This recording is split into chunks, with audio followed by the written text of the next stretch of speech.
Hello everyone, कैसे हैं आप सब लोग। Welcome back to my channel start with NCERT. और आज मैं लेकर आई हूँ आपके लिए हिंदी के पूरा क्वेश्चन पेपर सॉल्व कैसे करना है वो मैं आपको बताऊंगी। और बहुत सारे दूंगी इजी टिप्स एंड ट्रिक्स जो अभी तक ज़ीरो हो। क्या अभी आपको स्ट्रेस हो रहा है, आपको लग रहा है आप पेपर नहीं कर पाओगे, घबराहट हो रही है, तो ये वीडियो आपके लिए है। बस एंड तक आपको वीडियो देखनी है, आपकी घबराहट सारी छू मंतर होने वाली है आज की मैजिकल वीडियो को देखने के बाद। ठीक है, तो सारे चीज़ें डिस्कस करेंगे। कुछ नहीं पढ़ा, कोई बुक्स नहीं है, दैट्स इट। कोई ज़रूरत नहीं आपको बुक्स लेने की, बस वीडियोस देखो और पेपर देने जाओ बिंदास। आपके 50+ मार्क्स पक्के। वैसे तो ज़्यादा हैं लेकिन मिनिमम मैं मान के चल रही हूँ, इतना हर बच्चा स्कोर कर सकता है हिंदी के पेपर में। तो फ्रेंड्स, लैंग्वेज का पेपर है, आपको स्ट्रेस करने की कोई ज़रूरत ही नहीं है इसमें। ठीक है, आप काफ़ी टाइम से कह रहे थे इसलिए मैंने वीडियो बना दी, नहीं तो मैंने जो वीडियो अपलोड की हैं वो मोर देन इनफ है। अगर वो बच्चे ने देख ली, ठीक है। हाँ, बच्चे मुझे कह रहे हैं क्लियर नहीं है, पर कोई नहीं, आप सुन तो पा रहे हो ना। कान में हेडफोन लगाओ और सुनो जो मैं बता रही हूँ, बस दैट्स इट, बहुत है वो भी। आपको काफ़ी हद तक कॉन्सेप्ट क्लियर हो जाएगा, पेपर हम पे आराम से कर पाएंगे। अब आपके पास बुक पढ़ने का बिल्कुल टाइम नहीं है तो बुक्स उठाइए भी मत और स्ट्रेस बढ़ेगा। कुछ चैप्टर्स मैं आपको बता दूंगी वीडियो बीच में, तो वो आपको पढ़ लेने हैं। ठीक है, तो चलिए फिर जल्दी से पहले सब्सक्राइब कर लीजिए, ताकि अभी तक अगर सब्सक्राइब नहीं किया, ताकि ऐसी यूज़फुल वीडियोस आपको टाइम पे मिलते रहें और आप पेपर में कोई भी चीज़ मिस ना करें। सारे इंपॉर्टेंट वीडियोस मैं अपलोड कर रही हूँ धीरे धीरे, डे बाय डे पेपर्स के लिए। और फ्रेंड्स, क्वेश्चंस आ रहे हैं। सोशियोलॉजी का पेपर बच्चों का बहुत अच्छा गया। अब आज देखना है पॉलिटिकल का पेपर कैसा जाता है। वैसे मैंने काफ़ी हद तक कोर्स कंप्लीट कर दिया है, जितनी वीडियो मैंने डाली है अगर बच्चे ने देख ली तो 90% मार्क्स पॉलिटिकल में भी उनके कंफर्म हैं। अभी तक नहीं देखी, प्लीज़ देख लीजिएगा। पेपर जाने से 30 मिनट पहले भी देख के जाओगे ना तो काफ़ी हेल्प मिलेगी उससे आपको, तो प्लीज़ उसको देखना मत भूलिएगा। ठीक है, तो देखिए चलिए आज की वीडियो में ये क्वेश्चन समझते हैं वन बाय वन आपको पेपर कैसे करना है। सबसे पहले आपको जाना है, पेपर में बैठना है, ठंडी सांस भरनी है और पेपर खंड खा उठाना है आपको। खंड का 2 खंड आते हैं इसमें, खंड का और खा। खा और गा में चॉइस है, पर मैं आपको खा प्रीफर करूँगी क्योंकि वो मैंने समझाई हुई है आपके एक वीडियो में, उसका लिंक मैं आपको एंड में दे दूँगी। तो फ्रेंड्स, इसमें क्या है तो देखो, फर्स्ट क्वेश्चन अगर आप देख रहे हैं स्क्रीन पे, तो सप्रसंग से व्याख्या आपको लिखनी है। 2 चॉइस आती हैं। अब मान लो मैं पेपर दे रही हूँ, मैंने पढ़ा मायरी म्यान लिया, कोई नहीं, सब दिमाग से ऊपर चले गया, नहीं समझ आ रहा। फिर मैंने सेकंड वाला अगर मैं पढ़ती हूँ, मुझे कदम कदम पर चौराहे मिलते हैं, बाहें फैलाए। कुछ ऐसा लग रहा है कि हाँ मैं इसको अच्छे से एक्सप्लेन कर पाऊंगी। भाई व्याख्या मीन्स क्या होता है, एक्सप्लेन कर पाना अपनी बात को। अब यहाँ पे जो कवि लोग हैं वो भी क्या कर रहे हैं, इनको अपनी भाषा में तो एक्सप्लेन कर रहे हैं हम लोगों के लिए, ताकि हम समझ पाएँ कि एक्चुअल में ये कहना क्या चाह रहा है।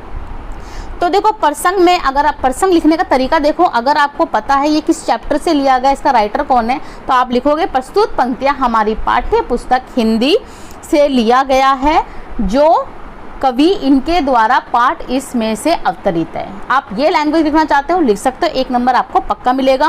व्याख्या में आपको कैसे स्टार्ट करनी है, प्रस्तुत पंक्तियों में या प्रस्तुत पंक्तियों में कवि बताना चाह रहा है या कहना चाह रहा है। ठीक है, फिर आप यहाँ से अपनी लैंग्वेज में इसी पंक्तियों को थोड़ा सा मोड़ करके घुमा फिरा के अपनी भाषा में बता दो। जैसे मैं आपको बताती हूँ मैं एग्जाम में कैसे लिखूंगी। प्रस्तुत पंक्तियों में कवि कहना चाह रहा है कि उसे कदम कदम पर चौराहे मिलते हैं, बाहें फैलाए, एक पैर रखता हूँ कि 100 राहें फूटती है। मतलब वो बताना चाह रहा है कि अगर हम किसी काम को ठान लेना करने की, तो हमारे 100 रास्ते खुल जाते हैं। ठीक है, अगर हम मन में ही हम ये सोच लें कि हमसे ये काम नहीं हो पाएगा, तो सारे दरवाजे बंद हो जाते हैं, हम वो चीज़ नहीं कर पाएंगे, हम अपनी मंजिल तक नहीं पहुंच पाएंगे। देखो, सामने वाला एग्जामिनर ये देखना चाहता है कि आप कितना अच्छा एक्सप्लेन कर पाते हैं, क्योंकि ये भाषा का पेपर है, लैंग्वेज का पेपर है। ठीक है, तो इस तरह से आई होप समझ गए होंगे। वाह, मैं उन सब पर से गुजरना चाहता हूँ, बहुत अच्छे लगते हैं उनके तजुर्बे। देखो, आपको पता ही है ना, अगर आपको मान लो एक क्वेश्चन को करने के 3 ट्रिक आती हैं, तो आपको तीनों से करनी चाहिए, क्योंकि इससे आपको तजुर्बा मिलेगा। ये नहीं कि आपने इजी वाली पकड़ ली, यार मैं तो पेपर में इसी से करके आऊँगा, चाहे नंबर कितने भी आए, मुझे नहीं मतलब है ईजी। ऐसा कभी नहीं करना चाहिए। हर काम को करने का हर तरह से तजुर्बा लेना चाहिए। तो देखा फ्रेंड्स, मैंने क्या किया, मैंने कुछ नहीं किया, मैंने इन्हीं लाइन्स को अपनी लाइन में कन्वर्ट किया और 3 नंबर अचीव कर लिए यहाँ पे। आगे चलते हैं नेक्स्ट क्वेश्चन में। देखिए, आपने ये जो आपका खा क्वेश्चन आपको जो ये खा क्वेश्चन आपको दिख रहा है यहाँ पे, ठीक है, इसमें क्या था, अथवा। अच्छा, इसमें ये दोनों आपको करने पड़ेंगे, ये 2 नंबर का है, सॉरी। तो इसमें से आपको मैं ये एडवाइस दूंगी कि आपको ये नहीं करके आना है। काव्य सौंदर्य अगर मैं आपको बताऊं तो कोई समझा देती हूँ होता क्या है। एक्चुअल में आपके सामने कोई हीरोइन खड़ी है, ठीक है, तो मैं बोलूँगी चल यार इसकी सौंदर्य की ज़रा मुझे चर्चा करके बता, इसके सौंदर्य के बारे में बता। तो आपको दिखेगा भाई इसने लाल साड़ी पहनी है, इसने ब्लश लगाया, मस्कारा लगाया है, लाइनर भी लगाया है, अच्छा लिपस्टिक भी लगाई है, ये कलर की लिपस्टिक लगाई है। तो कहीं ना कहीं जो मेकअप है, जो उसने पहना है एसेसरीज, उसने उसकी सुंदरता बढ़ा दी। चेहरा उसका वही है जैसा था। अगर आप मुँह धो लेंगे एक्ट्रेस तो उनका चेहरा आप देख भी नहीं पाओगे, ये रियलिटी है, आप लोगों को भी पता है। लेकिन उसके मेकअप ने, उसके ड्रेसिंग सेंस ने, उसकी ज्वेलरी ने उसे इस लायक बना दे कि आपकी नज़रें उस पर गड़ गई हैं कहीं ना कहीं। तो वो क्या है, उसका सौंदर्य निखारने वाला, ठीक है। तो ऐसी कविता होती है फ्रेंड्स, कोई लाइनें होती हैं, अगर हम उन लाइनों में अलंकार ऐड कर दें, छंद ऐड कर दें, ठीक है, समझ रहे हो ना, तो इससे वो जो कवि है वो क्या करते हैं, इनको यूज़ किया अपनी कविताओं को चार चांद लगा देते हैं उन पर, जो पढ़ के भी आपको अच्छा लगता है, ठीक है ना। तो इस तरह से आपको अगर अलंकार की नॉलेज है तो आप देखिएगा इन पंक्तियों में कहाँ का अलंकार कौन कौन सा यूज़ हुआ है। रूपक है, अनुप्रास है, उपमा है, आप वो लिख दोगे ना, आपको 101% 2 मार्क्स मिल जाएंगे। जितनी ग्रामर आपकी अच्छी होगी ना वो, अब ग्रामर पढ़ने का भी टाइम नहीं है क्योंकि, तो इसलिए मैंने ये क्वेश्चन स्किप कर दिया यहाँ पे, क्योंकि अभी हमारे पास करने के लिए बहुत कुछ है। अच्छा, नेक्स्ट क्वेश्चन आपका सेकंड नंबर पे आता है। देखिए कोई 2 प्रश्न आपके यहाँ पे पूछे जाते हैं। तो ये लास्ट टाइम मैंने बच्चों को बताया था, वह तोड़ती पत्थर, और क्वेश्चन आया भी है उसमें से, ठीक है। और इसमें आपको क्या है, मैं इसके लिए आपको बताती हूँ आपको क्या करना है। आपको रैदास, तुलसीदास, आप जल्दी से नोट कर लो, पेन पेपर लेके बैठा करो जब भी मेरी वीडियो देख रहे हो, कि मैं बहुत चीज़ें बताती हूँ एडिशनली। तो उसमें आपको मीराबाई, रहीम, 2 कलाकार, बिहारी, पद्माकर, सूर्यकांत त्रिपाठी, निराला का चैप्टर जो है, महादेवी वर्मा, अनुराधा और कुटज, ठीक है। इन चैप्टर्स को पढ़ के चले जाओ, इनकी स्टोरी जस्ट पढ़ के चले जाओ। अगर आप पे टाइम है एक्स्ट्रा, आप पढ़ सकते हो, पढ़ना चाहते हो तो पढ़ के चले जाओ, तो आप ये क्वेश्चन भी अटेम्प्ट कर पाओगे और इससे बाहर पेपर नहीं जाने वाला, ठीक है ना। और नहीं तो इसको भी स्किप कर दो। मान लो आप नहीं पढ़ने के इंटरेस्ट में, तो मैं आगे आपको और तरीके बताऊंगी आपको पेपर वहाँ पे कैसे अटेम्प्ट करना है अच्छे स्कोर करने के लिए। अब देखिए थर्ड क्वेश्चन है फ्रेंड्स, इसमें केंद्रीय भाव पूछा जाता है। मोस्ट इंपॉर्टेंट क्वेश्चन है, केंद्रीय भाव आपसे हमेशा पूछा जाता है, 2 नंबर का क्वेश्चन आता है। तो केंद्रीय भाव में ज़्यादा इंपॉर्टेंट नहीं है। अगर मैं आपको इस बार का बताऊं कि केंद्रीय भाव आपसे कौन सा पूछा जाएगा, तो मैं आपको कठपुतली और मैं नीर भरी दुख की बदली, मतलब ये आप एक बार पढ़ के चले जाइए, क्योंकि मेरा दिल क्यों कह रहा है कि इनमें से आपसे पूछा जा सकता है वहाँ पे, ठीक है ना। तो इनका केंद्रीय भाव आप पढ़ के चले जाना। और प्रभु जी तुम चंदन हम पानी, ये भी एक बार देख लेना, बाकी इससे बाहर नहीं आएगा, ठीक है। तो ये थर्ड क्वेश्चन भी मैंने आपको बता दिया। आगे क्वेश्चन है आपका सूफी काव्य की विशेषताएं। भाई सूफी संत सुना होगा आपने, तो उनकी कविताओं में क्या विशेषताएं होती है। कुछ समझ नहीं आ रहा, 2 नंबर का क्वेश्चन, 2 पॉइंट लिख दो। देखो हर भक्ति रिलेटेड कुछ आ जाए ना, तो पहला लिख देना कि ईश्वर के प्रति अटूट प्रेम इनकी कविताओं में भरा भरा रहता है, ठीक है ना। ईश्वर की भक्ति दिखाई है, ईश्वर में विश्वास करते हैं ये लोग, ठीक है, सदाचार पे विश्वास करते हैं। बस अगर कुछ ना है तो 2 नंबर में ये सब जरूर लिख के आना। इस बार मुझे लग रहा है आपका भक्तिकालीन साहित्य से रिलेटेड या छायावादी और प्रगतिवादी, तो बाकी मैंने ये सारे ना अपनी वीडियो में एक्सप्लेन कर दिए, जिसमें मैंने हिंदी में बहुत सारे ग्रामर्स के पॉइंट, जिसमें मैंने आपको बताया प्रतिवेदन क्या है, टिप्पण क्या, बहुत डीपली बताया फ्रेंड्स। आप वो वीडियो देख लीजिएगा। मे भी आपको क्लियर ना दिखे, उस टाइम मेरे पास फ़ोन की भी प्रॉब्लम थी। मैं क्या करती हूँ, बस एक फ़ोन ही था मेरे पास और अभी भी वही है, हालात वैसी ही है, लेकिन आपके लिए काम करने में पता नहीं क्यों दिल से इच्छा होती है और मन करता है, इसलिए मैं करती हूँ। और आपके जो मुझे मोटिवेशन देते हो ना, वीडियोस बना एकदम पेपर दे के आते ही बच्चे, मैम सारा पेपर आया, मैम पेपर बहुत मस्त गया, बस उससे मेरे को और अच्छा लगने लग जाता है, तो काम करने की इच्छा और बढ़ जाती है, बस और कुछ नहीं है, दैट्स इट। तो इनको एक बार आप देख लीजिएगा। लेकिन 2 विशेषताएं कोई बड़ी बात नहीं, मैंने आपको बता दिया विशेषताओं में क्या करना है। ज़्यादातर कवि क्या करते हैं, ऐसी कविताएं बनाते हैं जो मतलब उनके जीवन के बेस पे है। जैसे अगर मैं आप बात करूं प्रगतिवादी की, तो प्रगतिवादी कविताओं में आपको क्या दिखेगा ज़्यादा से ज़्यादा, ये दिखने को मिलेगा कि शोषकों के खिलाफ उनमें आक्रोश पैदा होता है उनकी कविताओं के माध्यम से। तो जो शोषण हो रहा है ना, उनकी कविताएं पढ़ोगे ना, प्रगति नाम से पता चल रहा है, तो शोषक लोग क्या कर रहे हैं, खिलाफ हो रहे हैं किसी का, ये पढ़ के तुम्हें ऐसा पता चलेगा। अगर भक्ति काल की बात करें, अगर छायावाद की बात करें, तो मानवतावाद दिखाया जाता है, करुणा प्रेम को महत्व दिया जाता है इन कविताओं में। तो ऐसी भक्ति में भक्ति को महत्व दिया जाता है। सूफी संत की बात हो रही है, सूफी संत भक्ति को महत्व देंगे, ईश्वर में विश्वास करेंगे, है ना। तो ये सब आप 2 पॉइंट यहाँ पे लिख सकते हो। कुछ स्ट्रेस कम हुआ कि नहीं, भाई लाइक बटन दबा दो प्लीज़, लाइक बटन दबा के ज़रा अपनी अटेंडेंस तो लगाओ कि हाँ मैम हम प्रेजेंट हैं, हम देख रहे हैं और हम काफ़ी कॉन्फिडेंस हैं। तो ये काफ़ी चीज़ों का सिंबल्स होता है। तो मुझे तो काफ़ी इंटरेस्ट आ रहा है आपको बताने में भी, और आई होप आपको भी सुनने में काफ़ी इंटरेस्ट आ रहा होगा। नेक्स्ट क्वेश्चन है क्वेश्चन नंबर 5 फ्रेंड्स, ध्यान से देखिएगा। इसमें रस और छंद बताने हैं। जिन बच्चों को रस और छंद की नॉलेज है वो तो इजीली बता देंगे, मैं को नहीं पता, मैं स्किप करवा रही हूँ क्योंकि अब टाइम भी नहीं है कि मैं कुछ नया पढूं। ठीक है, ऐसी हालत आपकी भी होगी क्योंकि अभी कुछ नया पढ़ोगे ना तो जो पुराना आता है वो भी वहाँ पे अटेम्प्ट नहीं कर पाओगे अच्छे से, तो इसको भी स्किप कर देते हैं। नेक्स्ट चलते हैं क्वेश्चन नंबर 6 में फ्रेंड्स, गद्यांश की सप्रसंग सहित व्याख्या आपको बतानी है। देखो मैं आपको बहुत बताती हूँ, सारा आंसर यहीं आपका छुपा हुआ है।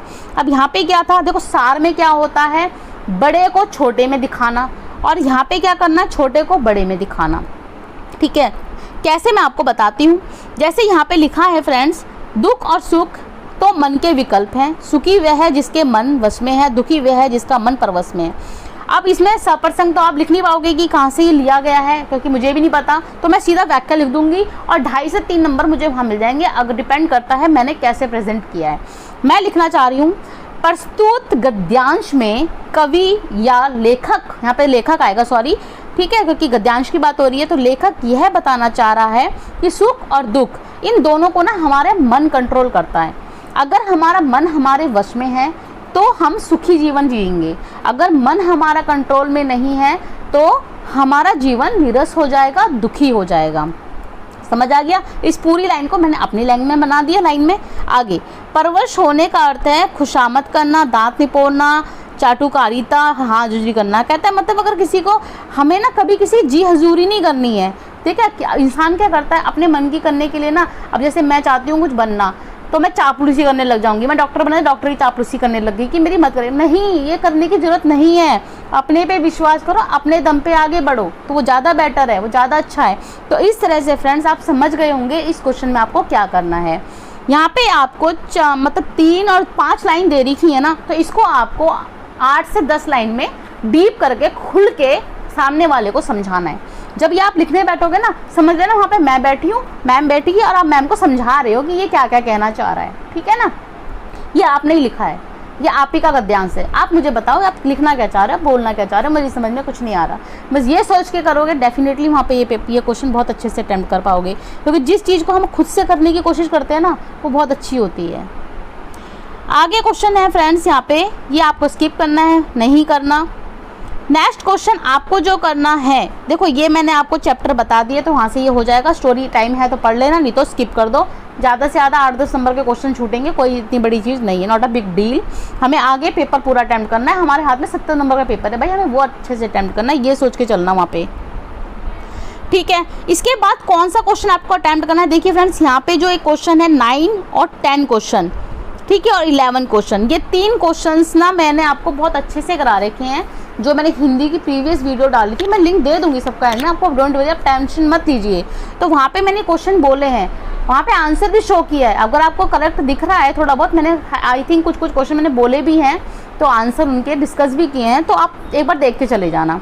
ठीक है, नहीं तो इतनी बड़ी टेंशन की जरूरत नहीं। आप ये मत सोचना ये नहीं करोगे तो आप फेल हो जाओगे, आप फेल नहीं होने वाले, क्योंकि अभी तक आप इतना कर चुके हो ना कि आप पासिंग मार्क्स पहले ही अचीव कर चुके हो। अब तो आप अपनी परसेंटेज बढ़ा रहे हो। ठीक है, इसके बाद क्वेश्चन नंबर आता है 12। जरा इसको ध्यान से देखना, ये कुछ काव्यांश आपको दे रखा है आप ही की बुक से, तो इसमें कुछ प्रश्न आपसे पूछे जाते हैं फ्रेंड्स। 5 नंबर का ये आता है। तो मैंने स्टोरी बोली है ना, स्टोरी तो एक बार देख के चले ही जाना, क्योंकि वो देख के चले आओगे तो ये जो क्वेश्चन आपसे पूछे जा रहे हैं ना, ये सारे आप अटेम्प्ट कर पाओगे पेपर में। ठीक है, 5 नंबर का है, कोई बड़ी चीज़ नहीं है, इतना तो आप वहाँ पे कर ही लोगे, दिमाग अपना आप चलने लग जाएगा। ठीक है, वैसे अभी तक तो आपका स्ट्रेस एकदम ज़ीरो हो चुका होगा, क्योंकि पास आप हो चुके हो। अभी तक आपने जितनी वीडियो देखी वहीं तक आपके काफ़ी हद तक अच्छे मार्क्स आ चुके हैं, और अभी आगे के देखोगे भी तो बहुत कुछ है। अब क्वेश्चन नंबर 13 है, इसको एक बार देख लीजिए। इसमें क्या बोल रहा है, ये भी एक और गद्यांश दे रहा है, सारे भर भर के गद्यांश आ रखे हैं। इसमें आपको पूरे क्वेश्चन के आंसर यही मिल जाएंगे। देखो सबसे बड़ा, इसको तो मिस आपको करना ही नहीं है, इसको आपको अच्छे से अटेम्प्ट करना है। 11 नंबर का यही आता है। ठीक है, तो फ्रेंड्स अगर आपने 11 नंबर का ये, ऊपर 4 नंबर का वो, आई थिंक 15-20 नंबर का हो चुका होगा, है ना, आप काउंट कर लेना, बाकी मैंने नहीं करा। अभी तो आगे और भी बताऊंगी आगे कैसे कैसे पढ़ना है, ठीक है। आपको बिल्कुल हिंदी के पेपर में स्ट्रेस लेने की ज़रूरत नहीं है, ठीक है। यहाँ तक समझ आ गया। तो ये क्वेश्चंस आपको पढ़ने हैं और यहीं पे इसके आंसर छुपे हुए हैं, वहीं से आंसर नीचे लिख के आ जाना। अब देखो, विलोम से अध्याय, तैरना, निडर। निडर का क्या होगा, कोई नहीं डर रहा तो डरपोक, डरपोक का निडर हो जाएगा, ठीक है। अब यहाँ पे देखिए ऐसे कुछ ग्रामर के क्वेश्चन आ जाते हैं। तैरना क्या होता है, कोई तैर रहा है तो बचेगा ना, और बहना मर गया। निडर, डरपोक। विशेषण पूछ लिया जाता है, स्वाद का स्वादिष्ट, विशेषता बताना, खतरा खतरनाक, उपसर्ग बताना है, बेखौफ बे, प्रत्यय बताना है, अच्छा बे प्लस खौफ, आ जमा सानी नी, आज जमा नी, ठीक है। तो ऐसे बहुत सारे आप बता सकते हो, बाकी देख लेना, मेरे को इतनी नॉलेज नहीं है उपसर्ग प्रत्यय की फ्रेंड, कहीं ऐसा ना हो गलत हो आप लोग बोलो मैंने गलत पढ़ा दिया, क्योंकि उपसर्ग प्रत्यय शुरू से मेरे को हिंदी में ज़्यादा इंटरेस्ट रहा ही नहीं है, लेकिन फिर भी आज तक कभी हिंदी में फेल हुई नहीं हूँ, एक दिन पढ़ के जाती हूँ। ऐसी जो ट्रिक आपको बता रही हूँ, ऐसे ही मैंने एक पेपर उठाती हूँ, ट्रिक देखती हूँ मुझे पेपर में अटैम्प्ट क्या क्या करना है, और वही मैं आपसे अपना एक्सपीरियंस शेयर कर रही हूँ आज, बस ये समझ लीजिएगा। अब ये है निम्नलिखित वाक्य का सरल वाक्य बनाना है। लहरों में तैरने का जिन्हें अभ्यास है वे मोती लेकर बाहर आएंगे। अब भाई शिवा जी जो लहरों में तैर लेंगे तो मोती क्या है भैया, अपनी जान ही तो बचा पाएंगे, जान से बड़ी मोती क्या है, ठीक है ना। तो आप देख लीजिएगा। पर्यायवाची बताने हैं, फूल का पुष्प, सुमन। अमृत का क्या होगा, अमृत का मुझे नहीं आइडिया है, अमृत का अभी ध्यान में Piyush, I think Piyush Sudha, sorry याद आ गया, ठीक है। अभी अपने बच्चे को, बेटे को पढ़ाया था तो उसके हिंदी के पेपर में ये सब पूछे गए थे, तो इसीलिए मुझे याद रह गया। तो देखो कभी अगर हम छोटे बच्चों को पढ़ाते हैं ना, तो छोटे बच्चों का ही आ रखा है, सोचो मैंने कभी नहीं पढ़ा, मैं छोटे बच्चों को मतलब बताया होगा कभी, वो याद आ गया। तो इसी तरह से आपको ये सारे क्वेश्चन आपको अभी तक मैं कितने इंपॉर्टेंट बता चुकी हूँ, है ना। तो चलिए आगे चलते हैं, बिना समय गवाए सारा पेपर आज डिस्कस करेंगे, सारा स्ट्रेस बाहर निकाल के फेंक देंगे और कॉन्फिडेंस होकर कल का पेपर देने जाएंगे, ठीक है। ये प्रतिज्ञा लो मेरे साथ आप सभी। 14 क्वेश्चन में आते हो आपकी ग्रामर में भी कोई इतना टफ नहीं आता है फ्रेंड्स। इसमें आप देखेंगे क्वेश्चन बहुत नॉर्मल से, कॉमन से हैं, 5 नंबर्स आपके यहाँ पक्के हो जाते हैं। पहला क्वेश्चन आपका विराम चिन्ह लगाकर पुनः लिखना है, मतलब इसमें विराम चिन्ह आपको पता ही है, आप इसे यहाँ पे पूरी लाइन लिखी है, आपको कहाँ पे विराम चिन्ह होना चाहिए कहाँ पे नहीं वो आपको पता होना चाहिए, वो लगाना है। 1 नंबर आपका यहाँ पक्का हो जाता है। अगर आप क्वेश्चन नंबर खा देखेंगे तो इसमें देखो शुद्ध करना है वाक्य को। अब आप सेंटेंस को पढ़ेंगे आपको वहीं पे थोड़ा अजीब सा लगेगा कि इसमें क्या बोल रहा है। जैसे पत्र से यह सुनकर दुख हुआ कि तुम परीक्षा नहीं दे पा रहे हो, ये कुछ अच्छा नहीं लग रहा। इसका कैसे शुद्ध रूप बनेगा कि पत्र से सुनकर दुख हुआ कि तुम यह परीक्षा नहीं दे पा रहे हो, है ना, ये थोड़ा ज़्यादा बेटर है। नेक्स्ट है वह हंसी से टाल गया, तो ये क्या है, वह हंसी से टाल गया, तो आप लिख सकते हो हंसी से वह टाल गया, है ना, कोई हंस के ही तो टाल जाता है। तो 1 नंबर आपका यहाँ पक्का होता है। क्वेश्चन नंबर अगर आप गा देखते हैं तो इसमें बोल रहा है निम्नलिखित का शुद्ध रूप लिखिए। तो वृक्ष कैसे लिखा जाता है वो आपको पता है, बीमारी, कितना इजी वर्ड्स आते हैं, 1 नंबर यहाँ पक्के। आगे है लोहे के चने चबाना, ये आपका मुहावरा है। मुहावरे आपको बहुत सारे आते होंगे, बचपन से आप पढ़ते हुए आ रहे हो, 6th 7th 8th आपने बहुत सारे मुहावरे सुने होंगे, ठीक है ना। तो लोहे के चने चबाना, इसका मैं आप मुझे कमेंट बॉक्स में कमेंट करके बताएंगे क्या होना चाहिए, ठीक है। नेक्स्ट है आपका थोड़ा, भैया आपका भी टेस्ट लेना जरूरी है ना कि आपको कुछ आता भी है या नहीं। नेक्स्ट क्वेश्चन है आपका कृतवाचक में बदलना है। देखो कृतवाचक में होता है जिसमें कर्ता इंपॉर्टेंस होता है, तो यहाँ पे है बालक से खेला जाता है, तो इसका कृतवाचक बन जाएगा बालक खेलता है। बालक खाना खाता है, बालक से खाना खाया जाता है। क्रमवाचक में बोले तो ये बना दोगे, और कृतवाचक में बोले तो जैसा मैंने आपको बताया वो बना दोगे। 1 नंबर आपका यहाँ पे होता है पक्का।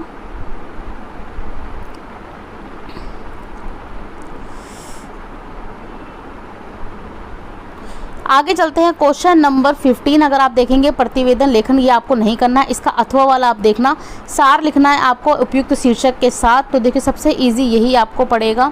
कितना इजी आता है फ्रेंड्स, आप देख सकते हैं कि निम्नलिखित गद्यांश को 1/3 शब्दों में सार, मतलब ये आपको जो लाइनें दे रखी हैं अगर आप लाइन्स काउंट करोगे तो ये हैं आपकी 9, 10, 11 लाइनें हैं, और इनको आपको वहाँ पे 5 से 6 लाइनों में खत्म कर देना है, तो इसे कहते हैं सार। अगर शीर्षक की बात करें तो आप जब पैसेज को पढ़ोगे तो आपको खुद समझ आ जाएगा इसमें मेन चीज़ किसके बारे में बात कही जा रही है। अब देखिए यहाँ पे 3-4 लाइन में पढ़ लूँगी तो मुझे वहीं से पता चल जाएगा कि ये टॉपिक किसके बारे में है। तो जैसे सूर्य से प्राप्त ऊर्जा को सौर ऊर्जा कहते हैं। सौर ऊर्जा पेड़ पौधे जीव जंतु, यहाँ अच्छा जी, यहाँ पे सौर ऊर्जा के महत्व की बात की जा रही है। तो प्रदूषण से छुटकारा पाने के लिए भी सौर ऊर्जा चाहिए, तो मैं लिख दूंगी सूर्य के प्रकाश का महत्व। हेडिंग बन गया, 1 नंबर आपका पक्का। बाकी इस पूरे को मैंने अपनी लैंग्वेज में 4 से 5 लाइन में ख़त्म कर दूंगी। जैसे कहते हैं ना, आपने सुना होगा कि अगर आपको स्टोरी कोई सुनाता है तो आप लंबी लंबी, आप मूवीज़ का एग्जांपल देती हूँ तो आई होप आपको समझ आ जाएगा मैं कहना क्या चाह रही हूँ। आपने पूरी मूवी देखी तो आप 3 घंटे ख़त्म करके आए, ठीक है ना, और 3 घंटे की मूवी आप अपने फ्रेंड्स को 15 मिनट में बता देते हो, दैट इज़ कॉल्ड सार। आपने 15 मिनट में समझा दिया कि कहानी एक्चुअल में है क्या।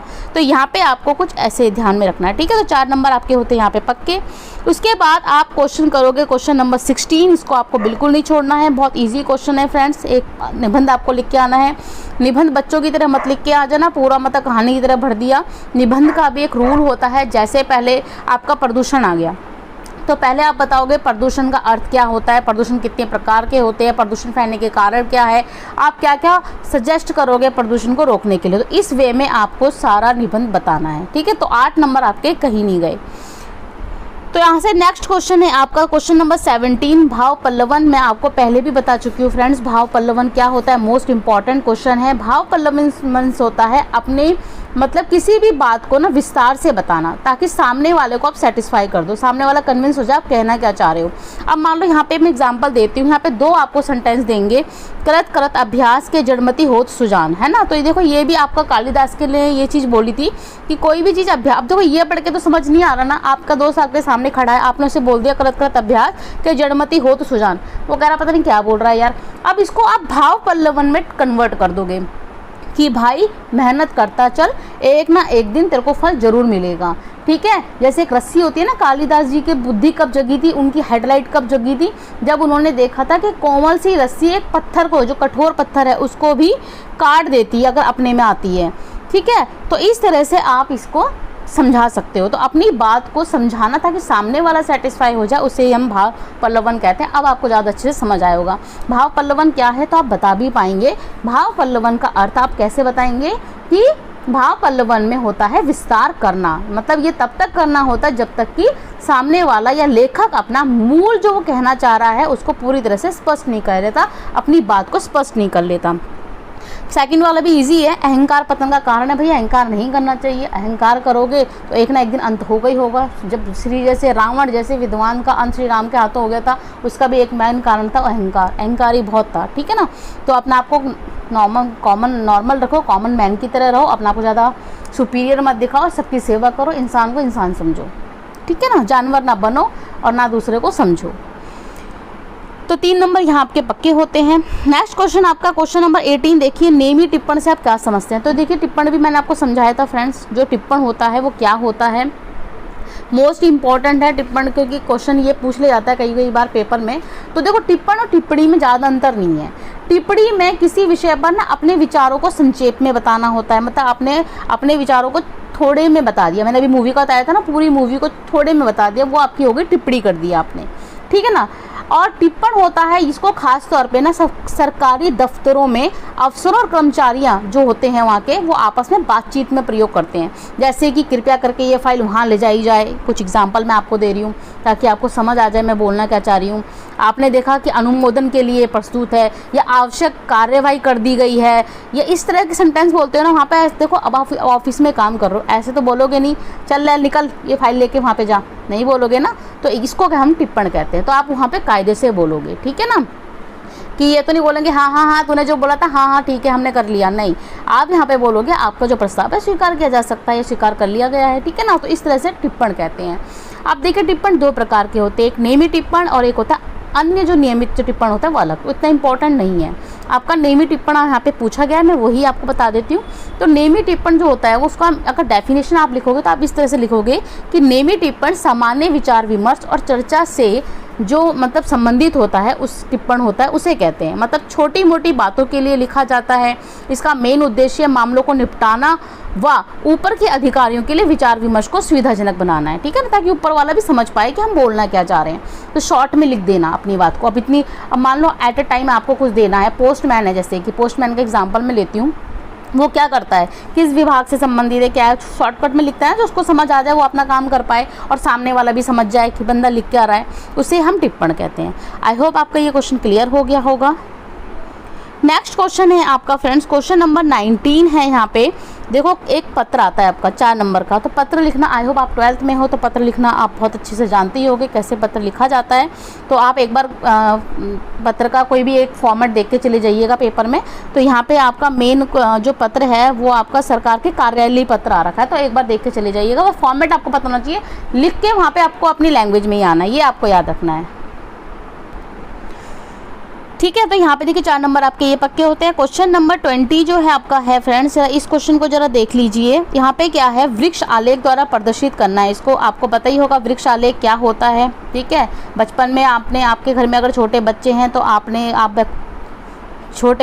आप बखूबी जानते होंगे क्या होता है। देखो बचपन में देते हैं ना कि आप एक ट्री बना के लेके आइए, है ना, फैमिली ट्री। तो फैमिली ट्री में क्या होता है, बच्चे क्या करते हैं, पहले दादा दादी की फ़ोटो पेस्ट करते हैं, फिर ट्री बनाते हैं, फिर मम्मी पापा लगाते हैं, फिर अपनी लगाते हैं, है ना। तो इस तरह से आपको एक ये दे दिए जाएंगे, ये हेडिंग है, इनको आपको एक ट्री बना के दिखाना है। जैसे आपने सबसे ऊपर लिख दिया भक्ति काल, भक्ति काल के फिर नीचे लिख दिया निर्गुण भक्ति, निर्गुण और सगुण, सगुण के नीचे निर्गुण भक्ति की 2 शाखाएं बना दी। आई होप आप समझ गए होंगे, मुझे ज़्यादा बताने की जरूरत नहीं है, क्योंकि मैं जब मैंने फैमिली ट्री बोला तभी आप समझ गए होंगे, क्योंकि कई लोगों ने, आप में से कईयों ने बनवाया भी होगा अपने छोटे भाई बहनों का प्रोजेक्ट, ठीक है। तो यहाँ पे आपको क्लियर हो गया। फ्री के 4 नंबर थे, क्वेश्चन इतना बड़ा था। अब आपको काफ़ी हद तक अच्छा लग रहा है या नहीं लग रहा है, प्लीज़ कमेंट बॉक्स में कमेंट करके बताना। स्ट्रेस कुछ हद तक कम हुआ या नहीं हुआ। मेरा मकसद यही होता है फ्रेंड्स, जो आप इतना घबराए हुए होते हो ना, और हड़बड़ी में ना आप क्या करते हो, जो आपको आता है ना आप पेपर में वो भी नहीं लिख पाते हो। हमें ऐसा नहीं करना है, हमें जो आता है हमें वो बहुत अच्छे से करना है, बस उसको वहाँ पे अटेम्प्ट कर देना। डेफिनेटली 60% मार्क्स आपके अभी भी आ जाएंगे, गारंटेड, ठीक है। बस आपको मेरी ये चीज़ फॉलोज करनी पड़ेंगी, आपको स्ट्रेस नहीं लेना। आप बिल्कुल टाइम नहीं है आपके पास बुक खोलने का, सारे चैप्टर पढ़ने का बिल्कुल टाइम नहीं। जैसा पेपर मैं आपको बता रही हूँ आप एज इट इज़ वहाँ पे अटैम्प्ट करके आ जाना। जो क्वेश्चन बोल रही हूँ उनको जरूर अटैम्प्ट करके आ जाना। 60% नहीं तो 50+ नंबर आपके जरूर आएंगे। अब देखिए क्वेश्चन नंबर 21 हम देख लेते हैं। देखो एक क्रिकेट मैच में बोल रहा है 6 रन से आप पिछड़ रहे हैं, ठीक है, 6 रन से आप पिछड़ रहे हैं, पीछे जा रहे हैं। इस विषय को मेन वो बना के आपको 40 वर्ड्स में अपनी फीलिंग्स बतानी है। अब भैया बॉयज़ तो ये बहुत अच्छे से कर पाएंगे, आजकल तो गर्ल्स भी क्रिकेट में इंटरेस्ट ले रही है। अभी हालांकि क्रिकेट कितने चल रहे हैं, अभी एशिया कप चला, भारत का दूसरा मैच चल रहा है, वर्ल्ड कप चल रहा है, ठीक है। तो उस टाइम पे इमेजिन कर लेना कि हम ही खेल रहे हैं और ऐसा हमारी टीम के साथ हो रहा है, तो आपका अनुभव क्या होगा भाई। स्ट्रेस में आ जाओगे ना काफ़ी, ठीक है, स्ट्रेस बना रहेगा आपके। अब मान लो आप 6 मार्क्स से फेल हो रहे हो, पिछड़ रहे हो, 6 मार्क्स का पेपर आपको और चाहिए पास होने के लिए, एग्जाम्पल, तो कैसा होगा बाबू बताओ ज़रा, ठीक है। तो ये सोचना, और यहाँ पे ज़्यादा वर्ड भी नहीं बोल रहा आपको, 40 शब्द बोल रहा है, आई थिंक वही आपके 5-6 लाइन, तो आप बना सकते हैं इसीलिए, ठीक है। 2 नंबर का आंसर है, ये कर लेना। तो देखिए फ्रेंड्स, देखते ही देखते आपके मैंने यहाँ पे 40 से 45 मार्क्स का अभी आपको बता चुकी हूँ। अब आता है खंड खा, जो आपका आता है 15 मार्क्स का। इसमें कुछ नहीं है, इसमें कुछ आपको मतलब 2 अर्थ लिखने होते हैं, पारिभाषिक यहाँ पे लैंग्वेज में दिया होता है, आपको उसको ईजी लैंग्वेज में लिखना होता है, ठीक है। पारिभाषिक शब्दों में अर्थ बताना है। अब यहाँ पे फीचर क्या है, अब आपको देखो इन 2 सेट में से वो सेट चूज़ करना है जिसके क्वेश्चन आपको मैक्सिमम आते हैं। ये याद रखिएगा, मैं ये नहीं करी, आपको यही करना है। बाकी इससे पहले जो मैंने वीडियो अपलोड किया उसमें मैंने इसके मतलब खंड खा का ना पूरा अच्छे से बताया हुआ है, आप एक बार देखिएगा ज़रूर। मैंने पूरा अच्छे से बताया क्वेश्चन कौन कौन से पूछे जाते हैं, और हर साल उन्हीं में से क्वेश्चन पूछे जाते हैं, ठीक है।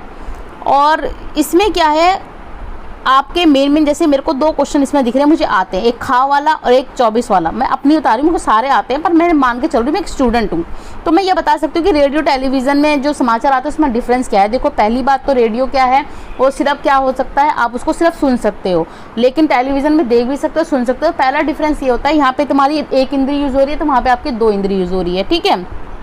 रेडियो में ये होता है कि हो सकता है आपको उसमें एकदम रियल फीलिंग नहीं आती, वहाँ पे आक्रमण हो गया, आप बस सुन रहे हो, ठीक है, लेकिन टेलीविज़न में देख के आपको रियलिटी पता चलती है कि कैसा कैसा हुआ है, वहाँ का मंजर कैसा होता है, माहौल कैसा कैसा था। अभी हालांकि अभी इराक का युद्ध चल रहा है, आप देख रहे होंगे टेलीविज़न, उसमें आपको ज़्यादा इफेक्ट मिलता है, ठीक है। तो जो टेलीविज़न के समाचार होते हैं वो आपको ज़्यादा आपको इफेक्टिव लगते हैं, वो आपको ज़्यादा आप पे इफेक्ट डालते हैं। क्लियर है यहाँ तक? ऐसी नेक्स्ट क्वेश्चन है, विज्ञापन तैयार करना। आई थिंक विज्ञापन तैयार करना तो कोई बड़ी बात नहीं, दुनिया भर में आप विज्ञापन देखते होंगे छपे छपे, वहाँ पे माइंड चलाना। और एक टॉपिक आपको दे रखा है कि आपके पिताजी को एक कुशल ड्राइवर की आवश्यकता है। भैया ये तो कितनी बार छपे रहते हैं, हमें एक लड़के की आवश्यकता है, लड़की की आवश्यकता है, आपने देखा होगा। तो आई होप आप सारे समझ गए होंगे आपको कैसे करना है, लेकिन मैं आपको सजेस्ट करूंगी कि आप खंड खा के लिए जो मेरी वीडियो है मैं लिंक आपको एंड में दे दूंगी, ठीक है, थंबनेल लगा दूंगी, उसमें आप देख लीजिएगा, वो वीडियो देख लेना, आप सारे मतलब कर पाएंगे खंड खा के लिए। मैंने बहुत सारे क्वेश्चन डिस्कस किए फ्रेंड, बहुत अच्छे से एक्सप्लेन किए हैं। मैं मानती हूँ उसमें पिक्चर्स थोड़ी क्लियर नहीं है, मैंने जैसे पहले भी बताया था आपको, लेकिन आप सुन तो सकते हैं ना, सुन के हिंदी है ना लैंग्वेज, आप सुन के भी काफ़ी हद तक समझ जाएंगे, वहाँ पे पेपर अटेम्प्ट कर पाएंगे। तो देखो फीचर आपको एक बार मैं बता दूँ यहाँ पे, क्योंकि यहाँ पे मैंने आपको जो क्वेश्चन बताए थे वो मैंने यहाँ पे देखो 23 मुझे दोनों पता है, इनमें से मुझे पता है मुझे क्या करना है, और ये दोनों क्वेश्चन आप कर लोगे, ठीक है। अगर आपका ये 1 नंबर का छूटता भी है तो कोई बात नहीं, तो आपके हाथ में कितने नंबर है, 14 नंबर तो आपके हाथ में है, ठीक है। तो 14 नंबर आपको मिस नहीं करने हैं, ठीक है। तो फीचर फ्रेंड्स क्या होता है, मतलब कोई भी मनोरंजन ढंग से लिखा गया कोई भी छोटा सा लेख जो सचित्र हो, चित्र के साथ हो, उसे फीचर कहते हैं। देखिए आपने फोटो फीचर के बारे में सुना होगा, कई सारे फोटो के द्वारा भी आपको किसी मतलब स्थान की झलकियाँ दिखाई जाती है। ये देखो नैनीताल, फोटो देख के आप समझ गए वाओ क्या वादियाँ हैं, क्या झीलें हैं, है ना, क्या मस्त है। तो फोटो देख के भी आप फीलिंग्स ले लेते हो सारी, आपको थोड़ी देर ऐसा था वहीं होके आ गए हो, तो उसे हम कहते हैं फीचर। क्लियर है? अब किस उद्देश्य से, आप उद्देश्य तो आप खुद ही लिख पाएंगे जब आपको मेन अर्थ पता चल गया वो होता क्या है। तो फीचर के उद्देश्य क्या होते हैं भैया, किसी भी चीज़ में आप क्या कर सकते हो, फीचर के माध्यम से आप इंसान को अनुभूतियाँ करवा सकते हो कि आप रियलिटी में वहाँ हो। जो देखो आपको मैंने बोला, आप कई मान लो 2 फ्रेंड्स आपस में बात कर रहे हैं, यार तू नैनीताल गया है, वहाँ पे ये है वो, उसका इतना मज़ा नहीं आएगा। आप उसे पिक्चर्स दिखाओ, आपको बोलने की जरूरत ही नहीं पड़ेगी, you don't need to explain in words, वो खुद ही कहेगा यार या तो मेरे को भी जाना है यहाँ पे, क्या मस्त जगह है, ठीक है। तो ठीक है, तो इसी के साथ आज की ये पूरी वीडियो कंप्लीट होती है। आई होप आपका स्ट्रेस काफ़ी हद तक ख़त्म हो गया होगा। बिल्कुल छोड़ दो, बस अपना जैसा मैंने बताया उन चीज़ों को देख लो, that's it, more than enough. 60% marks पक्के, और अपने फ्रेंड्स के साथ ज़रूर शेयर कीजिएगा ताकि उनका स्ट्रेस भी थोड़ा कम हो जाए। फ्रेंड्स ज़्यादा से ज़्यादा अपना प्यार और सपोर्ट करते रहिए, क्योंकि जितना मतलब मैं आपके लिए हार्डवर्क कर रही हूँ, हैं कुछ बच्चे जो मुझे मोटिवेट करते हैं, मैम अच्छा गया, इनफैक्ट ये भी बताते हैं मैम पेपर में बहुत सारे क्वेश्चन आए, मैम पेपर बहुत अच्छा आया, मैम आपकी वीडियो से इतनी हेल्पफुल हुई, तो है। लेकिन बच्चे देखने वाले 1000 और लाइक करने वाले ओनली 70-80, दैट्स नॉट फेयर, ठीक है। तो ज़्यादा से ज़्यादा लाइक कीजिए, शेयर कीजिएगा, ताकि आगे मैं ऐसे ही काम करती रहूँ। अपना प्यार और सपोर्ट देते रहिए, तब तक के लिए पढ़ते रहिए, खुश रहिए। Thank you so much for watching, धन्यवाद, bye bye, take care and all the best for your exam.